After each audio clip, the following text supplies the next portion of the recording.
When you work with your intuition, creativity comes to you. You don't have to go looking for it. And so, what I've realized recently about my creative process is that for most of my life, I was going about it totally backwards.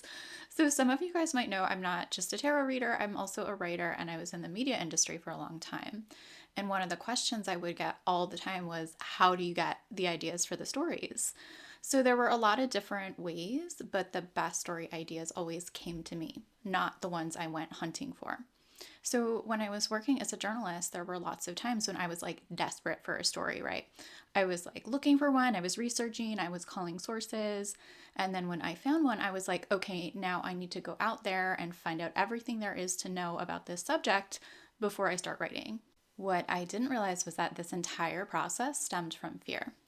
I was afraid I would look stupid. I was afraid I wouldn't have a good story in the hopper and my boss would be mad at me. I was afraid I would get something wrong. So the process when I was working from a fear-based model was outside in, like trying to grab all the information and bring it towards me. But what I realize now as I step more into my intuitive capabilities is that that process is actually backwards. I find it's much easier to work with creativity from the inside out, not from a place of fear, but from a place of presence and openness, which is the same place where intuition stems from. So when you set the intention with spirit to be open to receive a creative idea, you're then putting yourself in a space where you can hear the intuition and notice synchronicity. You might be having a conversation with someone at the grocery store and it triggers an idea, or you might be in the shower or going for a walk in nature and an idea just like hits you.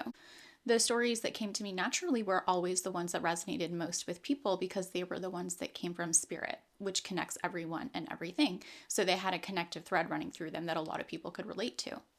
Now, you'll still need to do research, but if you're coming from a place of openness and you're listening to your intuition, then, as they say, when the student is ready, the teacher appears. So the right information that you need to flesh out your idea will find its way to you in very magical ways. And then when you take action on that intuitive idea and put it back into the universe in a form of artwork or something creative, then you're channeling.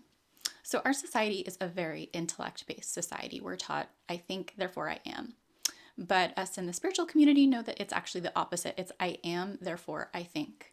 Consciousness, spirit, the divine web of energy that connects everyone and everything comes first. Then from spirit comes us, our human bodies and our minds. Because we are sparks of the divine, we are essentially also gods, and we have that same power to create. There is so much intention setting energy in the astrology right now that I'm going to fill you guys in on next week. But for now, if there's something creative that you want to work on, all you have to do is ask spirit for help and set that intention to be open to receive. That's it. And you'll be shocked what comes your way.